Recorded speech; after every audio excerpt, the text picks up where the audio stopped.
It's absolutely my pleasure. I mean, I enjoy doing this. This is a lot of fun, and if it hadn't been that your husband gave me such a great workout at the gym, we probably wouldn't even met. So it's good. It's good.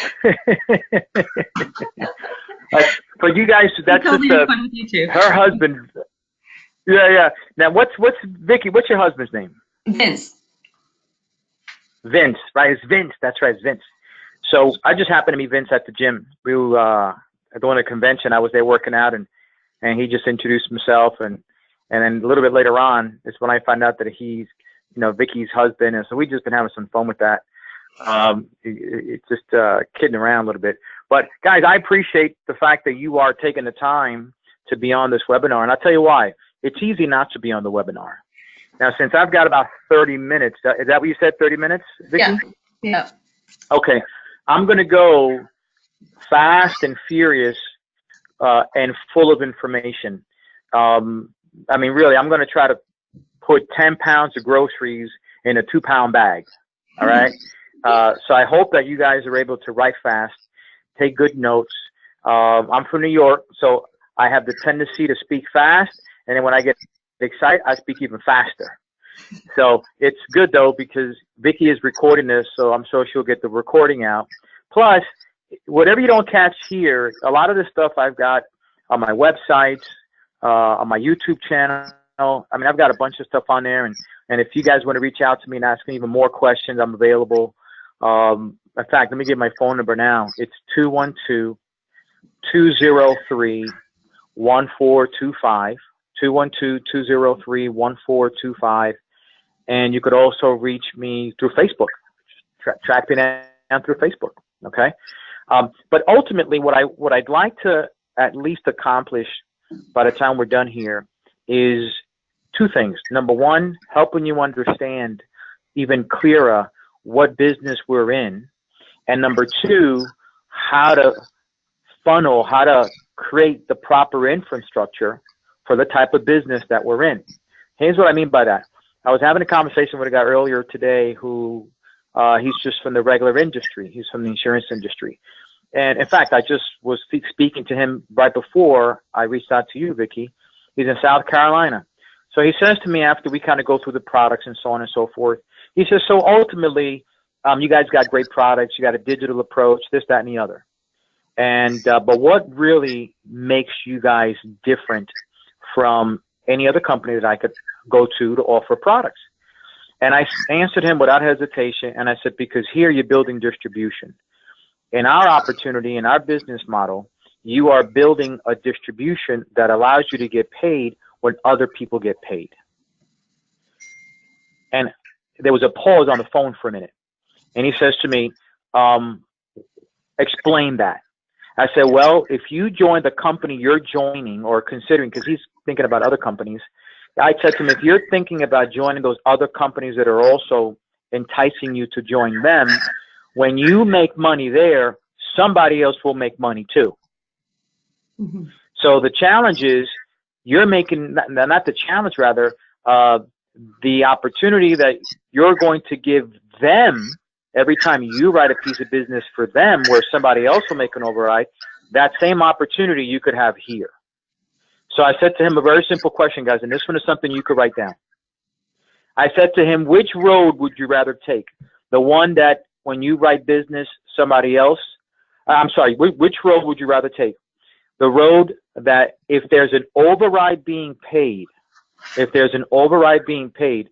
that you're creating it for somebody else, or somebody is creating it for you. If there's a road that you're going to travel in the financial services or sales world, are you going to travel the road that your efforts create an override for somebody else, or the road where somebody else creates the override for you? Which road do you think the guy said? The same one you guys are thinking about. I'd rather travel the road where somebody else's efforts create the override for me. I said, great, because that's the road that leads to us. Mm-hmm. I said to him, we are not in financial services. On the surface, it may seem that we are, but we're not. We are in the distribution business. We are in the development of outlet business So every day when I get up, I don't think about who else I can sell insurance to, who else I can sell investments to, like you do. His name is Eric. So I told him, Eric, that's what you do, and that's what the majority of people in the traditional industry do. What I do when I get up in the morning is, how can I create clever, creative prospecting strategies so that I could find more people? Not to sell, but to create outlets. I am in the outlet development business. I'm not in financial services. The end game is distribution, but the daily activity is outlet development. And the good news is every human being is an outlet. So you've got a choice to ask yourself when you get up in the morning. With the millions and millions and millions and millions and millions of people that are out there that provides millions and millions and millions of opportunities for outlets, am I going to play a small part in outlet development, considering there's millions of people? Or am I just going to go crazy and recognize the way for me to become financially independent is staring at me right in the eyes every time I leave my house? Mm-hmm. You see, I understood that the minute I walked out of that meeting in November of 1992 when I was in Primerica, and I didn't know anything about money. I knew zero about financial services. I knew zero about insurance, and I had no clue. I was broke. I owed people money. I literally owed people money. That's the experience I had about money. I didn't have any, and I owed people. Right? So all of a sudden now I get thrown into this meeting, and they're talking about financial services, mutual funds, and so on and so forth. And I had no idea why I was invited to the meeting. I didn't have any money. It wasn't until the very end of the presentation that the guy who did the presentation, and I'm so grateful to this day that this is how he closed that presentation. He said, if you join our company and you help us find good people that will grow our company, we're going to pay you. And we're going to pay you every time they get paid, you'll get paid. And if they get paid a lot, you'll get paid a lot. If they get paid a little, you'll get paid a little. If they get paid in a long, if their payment comes in a long stretch of time, so will yours. If they come in a quick period of time, so will yours. And you could find as many people as you want. That's all I heard, Vicky. When I walked out of that meeting, November 9th, I didn't hear about Rule of 72. I didn't hear about mutual funds. I didn't hear about insurance. I didn't hear about any of that stuff. All I heard was, if you can help us grow our company, we're going to pay you, because when they get paid, you get paid. And that cemented for me in that meeting what I joined. Right. I did not join financial services. I joined a system of building distribution through the daily development of outlets. And the outlets were human beings. Mm-hmm. See, if you grasp that, guys, if you grasp that, then the one thing you can automatically know is going to change the way you think. The reason why more people don't get more serious about recruiting is two reasons. Number one, they lack the confidence and the competence and the ability to communicate. That's one. But two, they lack the conviction of understanding really what they're in. I said that at the WealthWave meeting when I spoke in the afternoon on Thursday. I said, here's the reason why why more people fail, and they fail at recruiting or prospecting, is because they lack the confidence, they lack the creative prospecting that's required, and they also lack the conviction of what they are in. If a person really understood that every single person you talk to can turn your life around, not because they're going to write a big piece of life insurance sale or rollover, but because that person from one day to the next could become the next big hero here, and your life has changed forever, hell, you would not allow one person to get behind you before you at least say something to them. Whether it's social media or whether it's live. I spent the first 4 hours this morning doing, I was home, working from home, doing all social media stuff from home. All of it from home. LinkedIn, my opportunity. And I've got so many seeds planted that literally I can go the rest of the day and do something else. I'm not going to, but I've got enough planted in those 4 hours because I understand the business I'm in. It's the same business that you guys are in as well. Okay, so let's talk a little bit about, I'm not going to spend a lot of time on my background because we don't have time, but I will share with you that any one of these sites here will give you access to some more of the stuff that I'm going to share with you. I won't spend a lot of time in my history because I just talked about it. Okay, I'm not going to get into recruiting rewards. I mean, there's nothing else I really focus on here. Then, okay, how do I get more people in my business? Okay. So here's a couple of important points we're going to get into here. We're going to go very, very fast. All right. As I said earlier, important points. Why do I do this in terms of building a business? Who should you? Why should you? And then you got to take a very honest self-assessment and realize, okay, here's why I'm not where I'm not where I should be, and I think I know why, and this is it. So unless you get to that point where you realize I'm not where I want to be, and you pinpoint the reason, you are not going to address the problem. You're going to dance around it. Okay. And by the way, neglecting what you should do, which is getting better at recruiting and prospecting, is always going to cost you. Neglect costs more than you're willing to pay. Always. All right. So let's go through this very, very quickly. It's really understanding that whole process, right? You prospect. Prospecting leads to that presentation, leads to the closing. If I had more time, I get into each of these specific, because each of these, there's psychological avenues that you can take in order to achieve the end game, which is a new associate. I'm going to spend time talking on prospecting, but actually one of the books that I have coming out is on the 7 powerful techniques for self-conscious communication. That is taking it up to a whole other level of effective communication as it pertains to our business. Okay. But understand this, what prospecting is and what prospecting is not. And I every now and then do a refresher class for our team, because it's easy to get sidetracked and distracted. When you hear so many different ways and so many different people give their versions of prospecting, you can get a little fuzzy with your understanding. The definition of prospecting, as it says there, according to the Maymi dictionary, is prospecting is the finding of people, finding people. And I can stop right there. But finding people that are going to give you time for you to share your story and communicate your opportunity. Guys, that is so critical for you to understand that. Prospecting is finding people that will give you time, period. Time for what? Time so they can hear what you have to say.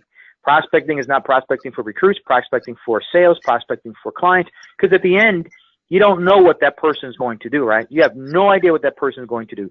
All you can do is control where to find them, to say to them.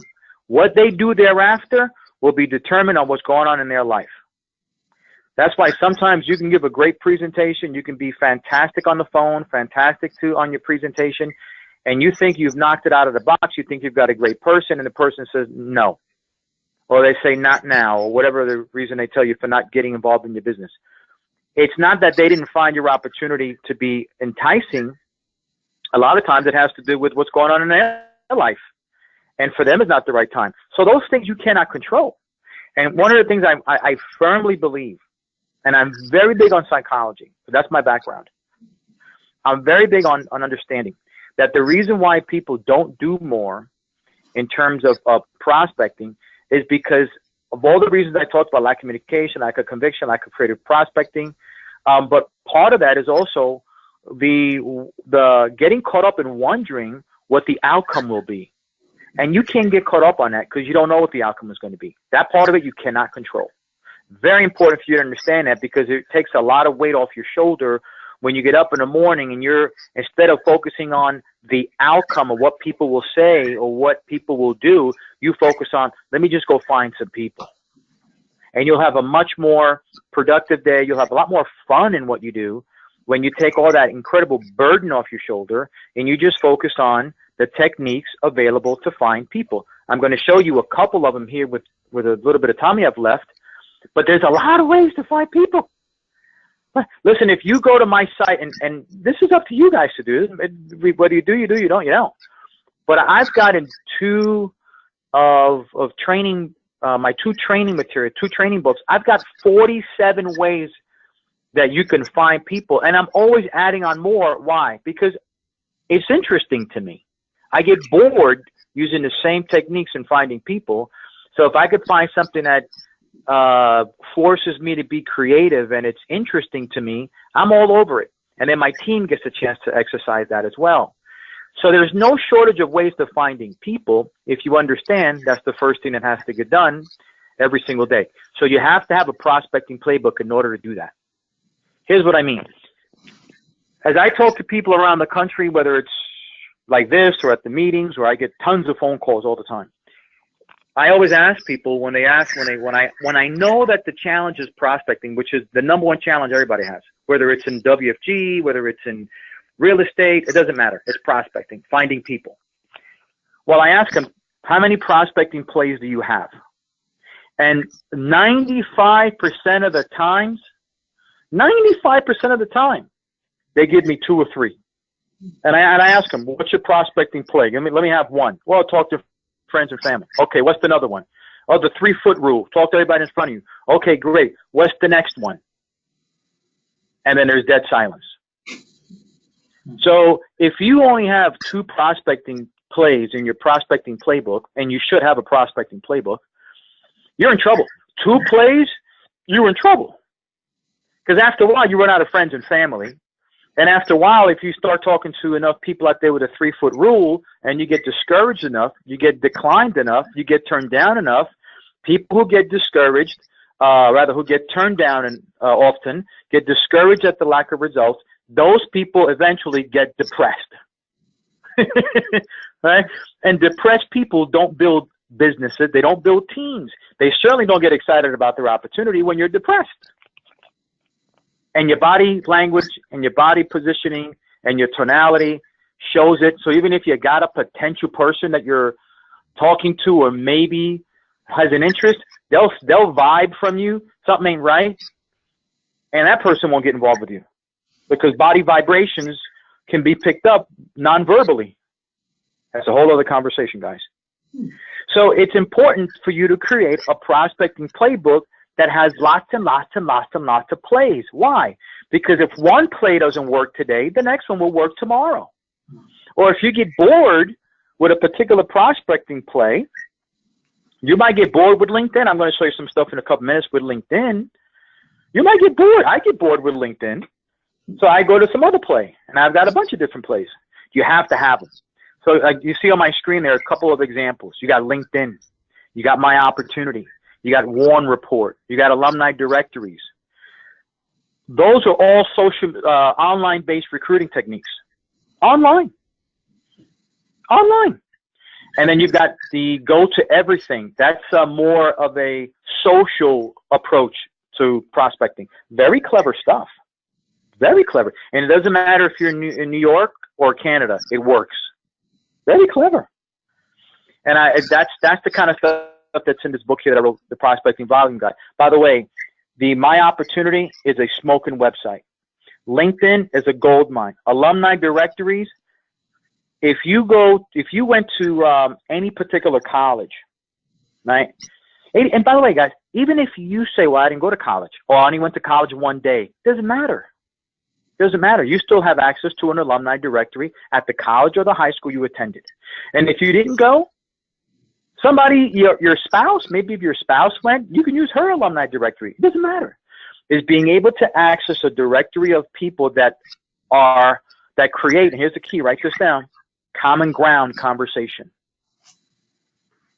To be an effective prospecting master, you have to understand the probability of your prospecting having greater success is based on a common ground of conversation.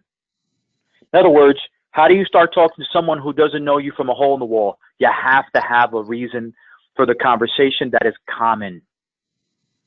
Well, if you graduate from the same college, even though you don't know who the person is, you didn't know them in college, the fact that you graduated from the same college and you are alumni or high school creates common ground. And it's a permission to talk to them. That make sense? That's awesome. Mm-hmm. Great stuff, man. Great stuff. Great stuff. You know, I was just talking to Bill Mitchell earlier, and I'm doing a meeting for his office. So he says, Jay, he said he got a phone call from somebody else about something else regarding me doing the meeting. And the guy says to Jay, the guy says to Bill, Bill, that guy, Jay, it comes out of his mouth like it's something that's automatic. He says, listen, Bill told the guy, it was Trevor Jensen. He said, listen, Trevor, only a person who has done what he's done can talk the way he talks. There's people when they get up in front of him and they start to talk, when you hear them, you're like, I don't think that person really did any of that, because they don't sound confident at all. He says, when you talk to Jay, the only way the guy can even talk about this stuff without hesitation is because he's done it. He's not talking from what he's read. He's talking from what he does. So this alumni stuff is fantastic. So let's go to the next one. All right. So understanding prospecting and recruiting psychology and word mastery is important. Here's the reason why. You could find a prospect, and this is where my background, and see, I have an unfair advantage. My background is psychology. I have a master's in psychology, master's in human behavior. And then, of course, along the way, I did a lot of sales training courses. But really, it's just the experience of dealing with people ever since I was 16 in some form of sales or another. So you kind of learn how people think along the way. And one of the things you have to understand is how the other person thinks. If you're going to be in the people business, you have to understand how the brain works, how it ticks. Not knowing how the brain works or psychological processes that go through in a person's mind, it's like going to battle or going to combat with one arm tied behind your back. How are you going to win? You have to have access to that information if you're going to be in the people business. The people business means understanding the way the other person thinks. It gives you leverage. It gives you advantage in a good way. So here's how you're going to do that. You have to follow the power of what I call Fila. That's my own term. Fila is you have to know how to fascinate another person. How do you fascinate another person? And then you have to know how to intrigue another person. Once you fascinate and once you intrigue, then you've got to lead them to action. That is what recruiting is. You've got to figure out. Now, by the way, this is once you find them, right? This is once you find them. It's not good enough to know where to find the people if you don't know the next step, which is how to feel the people, how to fascinate that prospect, intrigue them enough that they decide, okay, I need to take action, and you lead them to that action. Here's what I mean. I'll give you an example, because every single one of you guys on this phone have been a product of Fila in everything you've ever bought, and then some. Maybe even in your dating life. Definitely if you're married, Vince definitely did a Fila on Vicky. No doubt about it. You ever buy a car? You guys have bought a car, right? A brand new car. And if you haven't, here's what you do. You go to a brand new dealership, right? And the minute you walk into that dealership, the cars are shiny. You can smell the leather. It's very clean. The dealership is very clean. And if you go to a good dealership, when you walk in and start walking through the showroom floor, nobody talks to you for a while. A good dealership, they're trained. Leave the people alone. Let them walk around. Why? Because what's starting to happen? Fascination. The smell of the car, the leather, the shininess of the car, the newness of the opportunity of a new car. You're fascinated. If you weren't fascinated, you wouldn't continue walking around the showroom floor. You'd leave. Fascination has gotten a hold. Now what happens? The guy comes over after he knows that you're fascinated. The salesman comes over and says, hey, would you like to take it out for a drive? Which one do you like? And what happens to most people? They say, sure. What happens now? You're in the car, you're driving it. What's the second emotion that occurs? Second psychosis that occurs? Intrigue. Now you're intrigued. Ooh. And what's intrigue mean? Intrigue means, what would happen if I drove this car? Ooh, I could see myself driving this car. And you start to imagine pulling it into your driveway. Your friends watching you drive this car, telling your friends, yeah, I got a new car. All that's intrigue. Why do you think the car salesperson says, would you like to take it out for a drive? The minute he's got you in that car, you're done. You may not buy it on the spot, but you buy it at some point. And his job is to lead you to action. Well, let's go take a look at some numbers. Let's see what this looks like on a monthly basis. That's leading you to action. The same process in recruiting. You find a prospect, you got to fascinate them. How do you fascinate somebody? The only way you fascinate somebody is with the only thing you've got: words. Words fascinate people. That's all you got. And if you're a good word master, and I talk a lot about that in my training and my books, if you're a good word master, then you can get people intrigued enough, fascinated enough. By the way, words lead to them being fascinated. What creates the intrigue is when you send them either the Wealth Wave videos, or you show them, you bring them to the meeting, they see the presentation. That's where the intrigue is going to take place. Understand? Fascination occurs with your words, and then the intrigue continues to develop when they see something and they understand a little bit how this could work for them. And the leading to action is either for you to, using words, have them try. We're going to talk about that in just a second. But you have to know your prospect. Let me give you something that I want you guys to, well, you can jot it down if you like, but you have to have an understanding of how prospects think. So here's how it works. You have to figure out, you have to know or be able to identify the 8 traits of a joiner. 8 traits of a joiner. If you do something long enough, it creates a pattern. Anything that you do long enough creates a correlation. That's a scientific fact. And I'm just dipping into my background here. Behaviors are traits. And if you see somebody do something long enough, it becomes predictable. Predictable. So if you can identify the 8 traits of a joiner is somebody who joins things. And if you're sitting in front of somebody, you got a prospect, and now you're fascinated, they're intrigued. You know, based on the conversation you have with that person, if that person carries any of the traits of a joiner. Why is that important for you to know? Because you could be talking to this person about opportunity, joining, getting involved, selling the dream, making extra money, and all this wonderful stuff, and the guy is never going to join. Why? He's not a joiner. Doesn't matter what you say. He's not a joiner. He may become a client, but he's exhibiting maybe 1 of the 8 traits, maybe 2, maybe. Well, that tells you, you know what, this guy doesn't have any of the traits of somebody who joins. Let me switch my conversation to focus it more on product or client opportunity. Because if I continue this path of join, recruit, join the business is great, on and on and on and on, sell the dream, he in the end may say, nah, I'll think about it. And it had nothing to do with you. It had everything to do with the fact that the guy is not a joiner. And then you've got people on the flip side, they join everything. But you have to identify that too. If you're sitting in front of someone and they're a joiner and you're picking up the traits one by one, you're thinking, wow, this guy, he's going to do it. Or this person, she's going to do it. She's going to join. She's a joiner. Now you can pull back a little bit and really focus on helping that person get started instead of convincing them to join. You have to know that. And you have to know what the pre-paving questions are on your presentation. Look, people ask me all the time, how do you handle objections? Well, I try to minimize getting the objections before I start.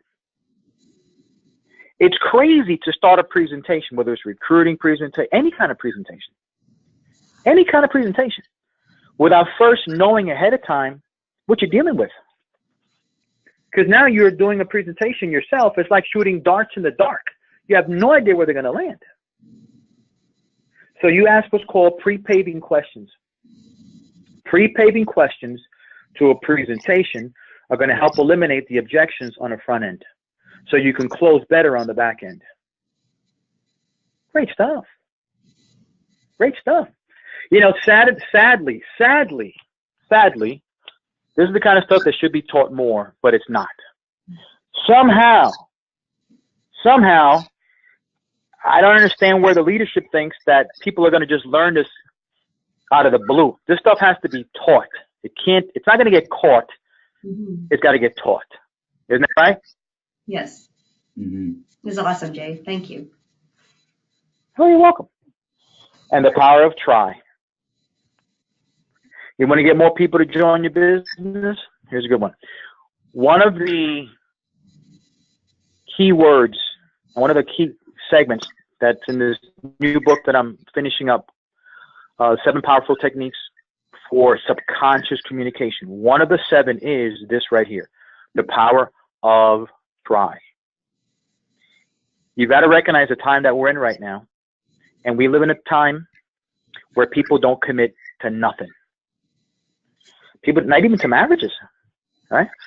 40, 50, 60 years ago, 30 years ago, different generation, different time, you could shake a hand. The person said they're going to be there at the meeting, they'd show up, right? So 40 years ago, the banker would lend money based on a handshake. 20 years ago, someone told you, I'm going to be at the meeting, I'm going to give you a call, and made an appointment. The appointment stuck. People were committed. Now, forget about it. You see, that's my New York coming out, right? Forget about it. Forget about it. Forget about it. People don't commit. In sales psychology and in marketing psychology, you see it all over the place. Every time you see an advertisement for 30-day trial.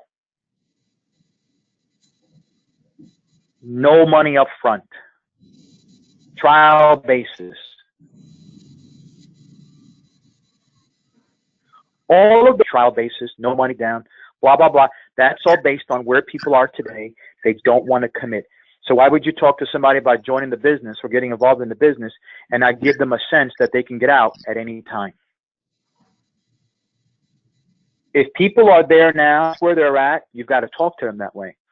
So when you start to present the presentation to somebody, you have to lace the presentation 7 times. It takes 7 times for subliminal interaction. So you continue to use the word try, try, try. Why? Because try goes into the subconscious mind and tells that person it's safe to join because I can always get out. I'm only trying. I'm not locked in. Sometimes people don't join or don't get involved or say yes because the small brain, the primitive brain, is survival part. It's the primitive brain. It's the brain that we developed as humans. It was there first before anything else, and it's got one goal in mind: keep me safe. How can I get out of something if I get into danger? So when you corner somebody to get involved in something they don't even know that they can do, and you sort of don't give them this way that they can get out, the small brain, the primitive brain, is going to say, nope. Instinctively, subconsciously, that mind is going to trigger in the conscious mind the response that says, nope. But if you let them know, hey, you know what, you can come in here and you can give this a try. In fact, you could kick the tires for the next 30 days, and if it doesn't work out, what did you lose? Nothing. You can always leave. In fact, most people come here and they give this a test drive. Mm-hmm.